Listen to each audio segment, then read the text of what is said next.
Olá, muito boa noite, muito bem-vindo a mais um Papeando com Carlão, aqui pela nossa querida TV Cultura Litoral. É sempre um prazer estar com você toda terça, quarta e quinta-feira, sempre às 19 horas, com reapresentação no mesmo dia, às 23 horas. Gostaria de lembrá-los que estamos na TV aberta, canal 48.1, pela Vivo, canal 518, e pela Claro Net, canal 522. Já deixo aqui o contato da nossa produção através do WhatsApp 013 95 550 0001. Você pode estar entrando em contato com a Luísa e mandando a sua sugestão de pauta, e o seu feedback é muito importante para nós. Antes, porém, de começar o nosso querido programa de hoje, que é a companhia de uma pessoa que eu gosto bastante, ela já tem a agenda marcada comigo, graças a Deus, queria muito agradecer a nossa equipe aí de áudio e som, meu querido Davidson, o Nicolas e o Rafa. Estão sempre presentes aqui, dando essa assessoria, que sem eles seria impossível estar aqui e a gente fazer um programa tão legal quanto esse. Aproveito também para deixar aqui o nosso Instagram, @papeando com Carlão, tudo junto, sem acento, e também o nosso endereço no YouTube, @papeando com Carlão TV, Papeando com Carlão TV, tudo junto, sem acento, e você pode ir atrás de algum episódio que você perdeu. Lembrando que já estamos chegando aí no nosso episódio 250. Afinal de contas, são quase 3 anos estando aqui na TV Cultura, com o maior prazer, fazendo o Papeando com o Carlão. Bom, comigo hoje a nossa querida Carla Tenório, como sempre, nosso quadro Carlão e Carlinha. A Carla sempre traz umas pautas importantes. A gente gosta muito de enaltecer o trabalho da Carla, onde tem as novas NRs, né, onde tem a normativa nova para a gente pensar. E justamente o tema de hoje, eu acabei de ver o tema, juro por Deus que eu acabei de ver o tema, é justamente um tema importante, que é sobre ergonomia cognitiva.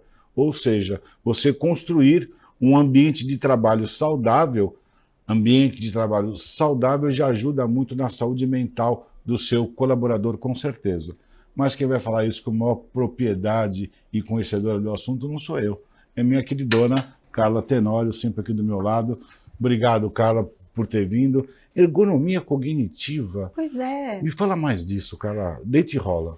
Sempre muito bom estar com você. Obrigado, Carla. Mais um episódio nosso aqui Isso juntos. Aí. E um tema já são importante. 2 anos, 2 né? anos. Dos Muito 3 que eu tô, você tá 2 legal. comigo, graças a 2. Deus. E aí, uma pergunta antes. Fala. Vai. Você já, por exemplo, chegou ao final de um expediente em que não havia esforço físico envolvido na sua atividade, mas você estava esgotado? Carla, constantemente acontece isso, principalmente quando eu estou na parte de microscopia, onde eu tenho que estar numa mesa e o microscópio tem que ficar na altura dos meus olhos. Eu tenho que encaixar o olho para o Carlos, o microscópio tem que estar na altura dos olhos. Se eu mudo de lugar com a Carla, essa cadeira eu tenho que subir, eu tenho que descer, para o microscópio ficar na altura dos olhos da Carla. Porque se eu fico assim, ou se eu abaixo para me ver, logicamente vai me cansar cada vez mais. Mas a microscopia me cansa muito o corpo e cansa muito os olhos. Além disso, já que você tocou no assunto, eu tinha o hábito de olhar ao microscópio com óculos, que eu estou olhando uma lâmina, eu tenho que escrever aquilo que eu estou olhando.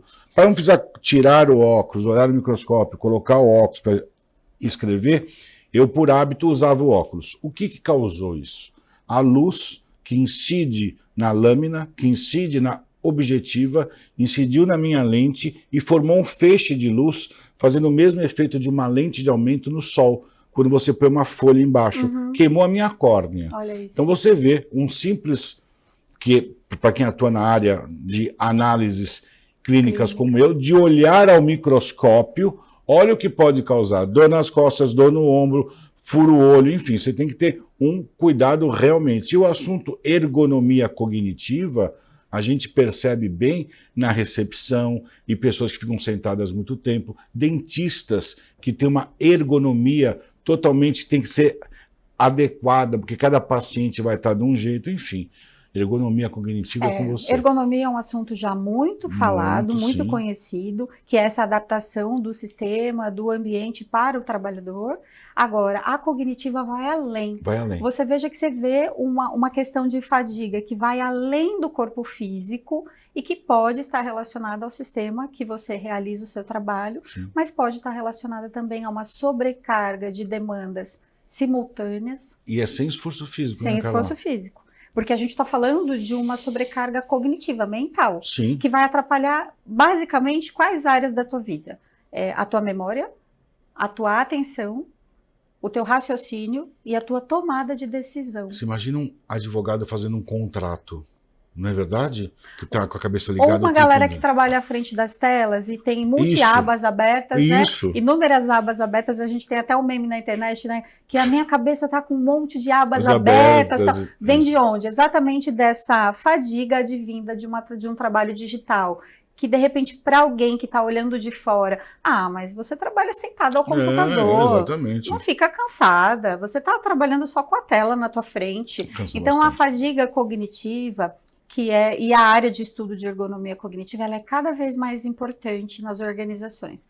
Então, porque de repente você vê que a pessoa está tendo uma dificuldade em memorizar, em raciocinar, em tomar decisão, em manter um diálogo construtivo e produtivo, porque essa pessoa está com uma sobrecarga tão grande interna. E é o tempo inteiro, né, Carla? O tempo todo. E aí não precisa ser só quem trabalha à frente das telas, né? Então, veja, na sua atividade profissional isso pode acontecer. Pessoas autônomas, empreendedoras, que têm um negócio e precisa pensar em diversas estratégias. Logística. Exatamente. É isso aí, logística. E aí a gente tem que pensar sobre a carga cognitiva, quais são as adaptações.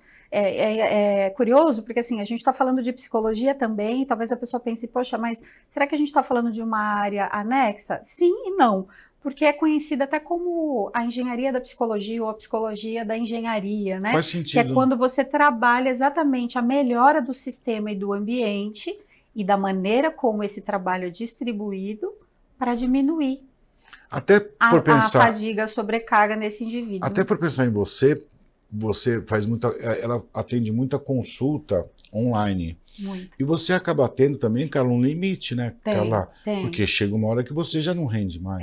Você sabe que é muito gostoso quando chega ao final do dia e eu pego a tela e faço assim. E fecha. Dá um prazer, né? Porque você fala, cumpri com a minha atividade. Eu estava pensando isso ontem. Nós estamos numa sexta-feira e eu dou aula até quinta-feira. Os momentos prazerosos que eu estou tendo é quando chega quinta-feira, 10h30 da noite, 15 para as 11, e eu penso, a semana foi cumprida na minha função de dar aula. Porque dar aula cansa bastante. Você tem que preparar a aula, e eu não dou aula parado, eu dou aula andando. Então, fico falando andando, e você tem os slides que você consegue monitorar a sua aula. Não que a aula esteja toda ali, mas a tua cabeça está pensando o tempo inteiro. Concorda com isso? Então, quinta-feira, quando chega assim, 15 para as 11, eu falo que, olha, graças a Deus a semana foi cumprida, foram dadas 24 aulas na semana, que é bastante. É muito. De manhã e à noite. Eu já te disse que é uma carga. Sim. Para quem coordena, inclusive, né? Porque não é a aula em si, né? Você está coordenando. Mas esse prazer de você baixar a tela, quando você abaixa a tela, eu acho isso, dá prazer mesmo. A gente faz aquilo que a gente gosta, mas o prazer, ainda mais a gente que se cobra muito, de ter feito aquela fase, aquela etapa, cumprir aquilo, faz muito bem. E você sabe que e é um prazer gostosinho. É gostoso você concluir, né? Porque tem a questão também do contentamento por ter conseguido concluir a tua semana. Sim. E tem também o refrigério de entender que agora você vai ter uma lacuna de descanso. No meu caso, por exemplo, são os finais de semana. Para você, acredito que também, né? Porque tem pessoas que aos finais de semana estão trabalhando e durante a semana, então elas têm, de repente, uma carga horária diferenciada. Mas, por exemplo, quando chega o fim de semana e você vai fazer um passeio, algo totalmente diferente daquilo com o qual você estava durante a tua semana envolvido. Então, quer dizer, aquilo gera uma sobrecarga, mas gera também uma produtividade, um contentamento pelo resultado. Você planeja a tua semana? Você fica pensando como vai ser? Então, depende, porque algumas atividades eu consigo planejar. E outras não. Outras não. Por exemplo, atividade clínica. Sim. O cliente está me esperando. Sim. E ele é visto semanalmente por mim. Ou seja, eu não tenho como programar essa agenda, ela é fixa com essas pessoas. Isso eu quero falar com você agora, como é que fica? Agora você não vai porque está no modo avião, porque eu estou só com a nossa pauta aqui, você não vai conseguir. Tá. Porque essa é a questão, você tem um limite, né? Eu falo disso no terceiro livro que lancei, você imprime o seu ritmo. Se você esperar que o mundo lá fora imprima o ritmo para você, você vai adoecer. Exatamente. Você precisa imprimir esse ritmo. Poxa, mas eu posso perder negócios. É o ônus e bônus da autogestão da própria vida. É o teu ritmo. É o teu ritmo. Exatamente. É o que você disse, tem o limite, até onde eu vou com saúde, quando que eu sinto que eu começo a estar adoecendo por conta disso. Então, a irritabilidade, a memória falhando, dando umas pifadinhas, Sim, sabe? sim. A tomada de decisão bastante insegura, ou decisões que não são acertadas e você fala, eu já fiz melhor isso? Tem então, alguma coisa acontecendo, então porque eu já fiz melhor. Ouvir a influência do outro. Olha como o assunto fica, Carla. Tudo isso tem relação com a teoria da carga cognitiva. Na palestra que você dá, você fala exatamente sobre ergonomia cognitiva, que você faz palestra em empresas, né? Então, uma demanda específica recente foi sobre isso, assim, a sobrecarga das telas na vida desses trabalhadores. Né? Então, a gente entrou exatamente no assunto da ergonomia cognitiva. Mas mesmo quando o assunto não é solicitado, se eu parar para fazer uma anamnese breve do indivíduo, ele vem com a fadiga cognitiva. Sabe por quê? Porque as telas são uma realidade para a maioria da população brasileira. É verdade. Nós ficamos muitas horas à frente das telas e muitas vezes multitelas. A fadiga vem. Ela é consequência da vida digitalizada. Não tem gente, o mundo digital entrou para ficar. É um mal, ou não, mas é um mal necessário que a gente tem que ter. Advogado usa muito, logístico usa muito, psicólogo, ela faz as consultas exatamente assim. Só que você tem que aprender que você tem um limite. E a gente conhecer o nosso limite é muito saudável. Conhecer até onde você vai. É o limite para manter a saúde. Exatamente. Né? É o limiar entre saúde e adoecimento. Exatamente. Manter o limite, manter limite também é preventivo para você. Como sempre, a Carlinha, é sempre uma surpresa estar com ela e saber do assunto na hora, mas são sempre assuntos pertinentes, de interesse, tanto para você, para sua família, para os seus amigos. Então sempre assista aqui comigo, a Carlinha Tenório, aqui no Papeando com Carlão. Gostou? Vou dar um tempinho e já volto no segundo bloco.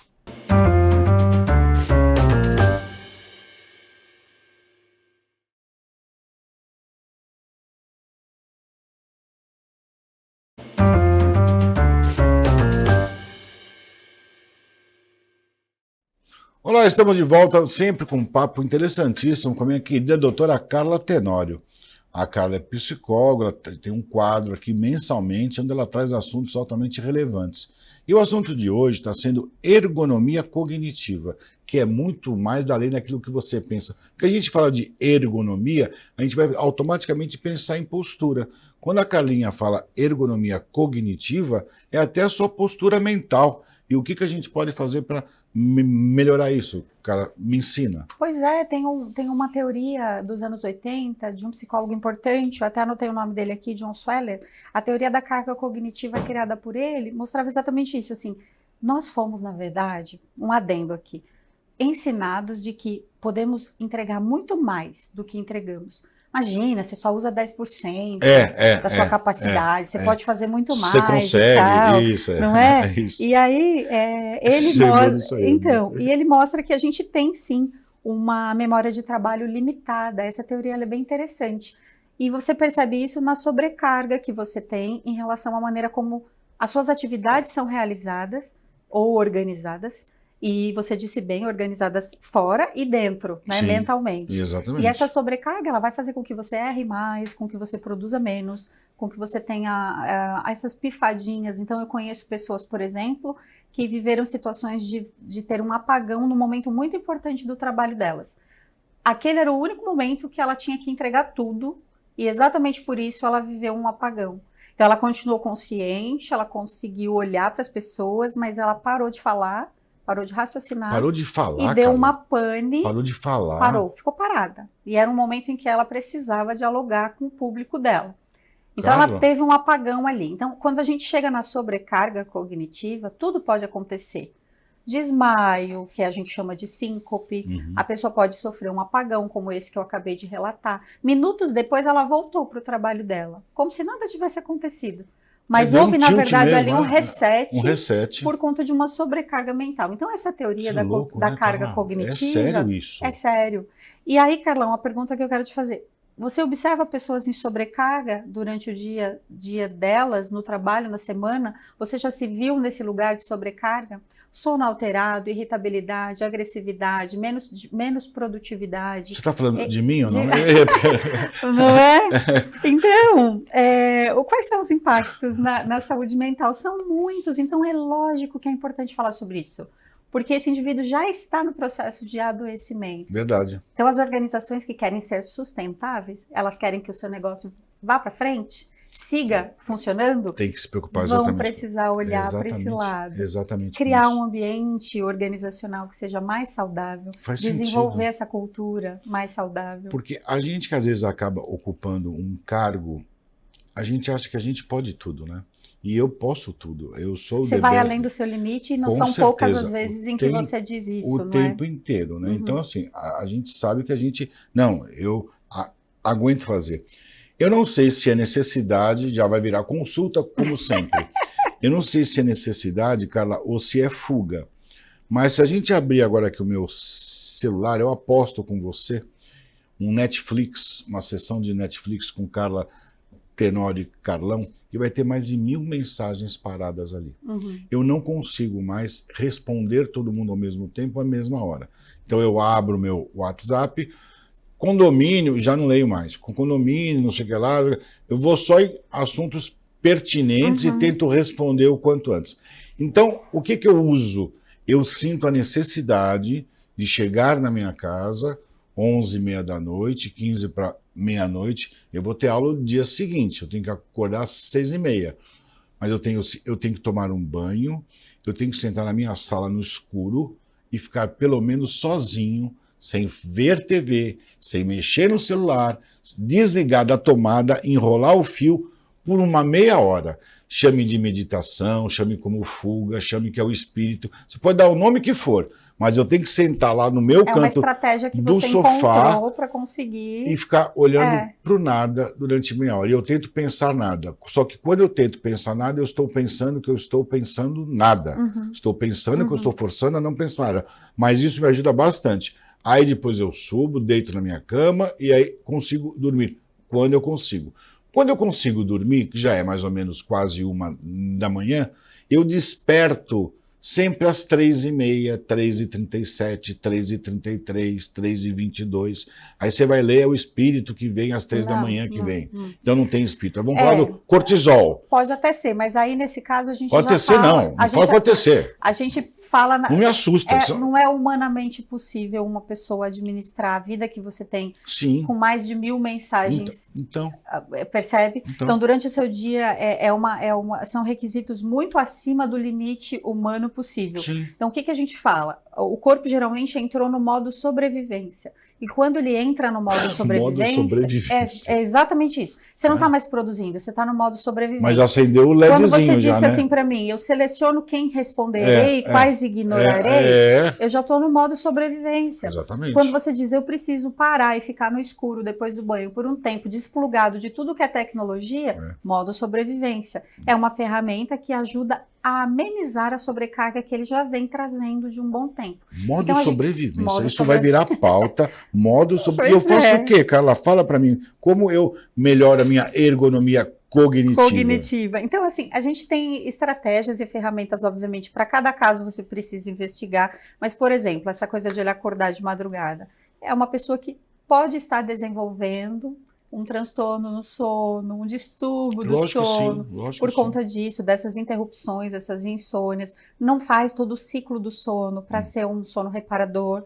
Circadiano, né? A fase REM, provavelmente sono. não atinge todos os ciclos, porque está sempre interrompendo, né? Também vira pauta, né? A importância do sono. Pode virar. Eu só estou anotando, vai continuar falando. Mas a gente vai, obviamente, investigando e entendendo essa pessoa, essa organização, quais são os ajustes que precisa fazer. Em se tratando de empresa, a gente fala de ajustes mais coletivos, mas sempre focado no indivíduo.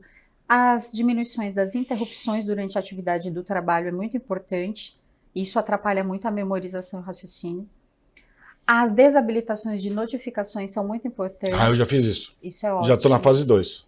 Já fiz isso, Carla. Pronto. Já estou no modo sobrevivência ou retorno. Organização visual do seu trabalho. Sabe, no mundo corporativo, principalmente em fábricas, a gente usa muito aquela coisa da gestão visual. Então, tem os painéis Isso, mostrando ali quais são as reuniões do dia. Organogramas, né? Pois é, a Isso. gestão visual de um trabalho é muito importante. Há pessoas que, até jovens mesmo, que conseguem entregar muito mais, eles acreditam que tudo aqui tá bom, mas não tá não.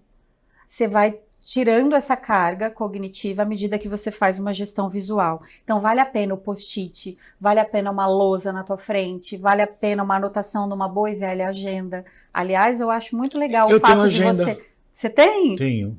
Eu acho legal isso, ó. Você trouxe a tecnologia para o Papeando, mas você também continua... Eu não consigo. Você se organiza mentalmente. Eu não, exatamente. Cognitivamente. A Luísa tem que me abastecer de fichas que eu não consigo. Estou sempre escrevendo, eu não consigo. Mas é uma forma... Até aqui na frente, ó. Tá aqui, ó. Eu não consigo. É uma forma de organização cognitiva que tira de você uma estafa mental, né? Te alivia, porque são vários convidados, assuntos diferentes, profissionais diferentes que passam pelo Papeando. Então, imagina se isso tudo ficasse dentro da carga cognitiva, na parte limitada da tua cabeça. Hoje a gente sabe, através da teoria da carga cognitiva, que ela é limitada, sim. Você não tem que sobrecarregar a tua mente. Você tem que usar essas ferramentas externas para facilitar o teu trabalho mental. Para facilitar, exatamente isso, né? E aqui, falando com ela, já anotei 2 temas, Carlinha. Importância do sono e o modo sobrevivência, que eu acho muito legal. Sabe o que eu acho mais legal do nosso papo aqui? Além de você, obviamente, suscitar interesse para próximas pautas. Na pauta, não tem nada. Tá em branco aqui, ó. Só tá a pauta aqui, ó. Tá só a pauta aqui, ó. Não tá nada escrito aqui. Sabe o que eu acho bacana? A gente consegue trazer uma visão simples para um assunto complexo. Eu acho isso maravilhoso. Com todo mundo, Carla. E você percebe que a gente está falando de coisas básicas que são muitas vezes ignoradas por nós? Lógico. Hidratar-se corretamente, dormir corretamente, realizar uma gestão do trabalho mais adequada, o tempo de descanso. Isso tudo bem feito melhora a sua qualidade de vida. E lá no final, melhora a sua produção. Total. Não é verdade, a empresa que pensar em ergonomia cognitiva como uma ferramenta de sucesso, ela sabe que o retorno vem para ela. Ela faz um livro só disso, Carla. Pois é. Faz um livro só desse tema. É um assunto super legal. É um assunto muito bacana. É muito legal você poder falar disso e você explica o que é tal da ergonomia cognitiva. Eu ouvi um grande empresário falando hoje algo que eu achei bem interessante. Ele disse assim, sabe qual o ativo mais importante do meu negócio? As pessoas. É isso aí. E é um estoque que você tem que cuidar dele. E você não troca pessoas o tempo inteiro. Aquele papo que todo mundo é substituível, cuidado com isso que você fala. Às vezes não é bem assim. Substituir uma pessoa tem custos. E os custos não estão na sua lista. Além disso, existe a consideração ética, moral, por aí vai. E também se você está com alguém que é bom, mas não é agradável de se trocar com essa pessoa, você vai ter também uma sobrecarga cognitiva. Você até pode ter um profissional muito bom no que faz, tecnicamente, mas a troca humana precisa ser gostosa, precisa ser agradável. O ambiente, também que você já falou disso, né? Que o ambiente se torna tóxico. Você lembra que você falou disso? Não adianta você estar bem, se tratar bem, se você está num ambiente tóxico, que ele acaba te fazendo mal. Você adoece o time também. E reflete tudo. E o negócio perde com isso. Sensacional esses temas, muito legal a gente poder falar disso, gostaria de falar mais até.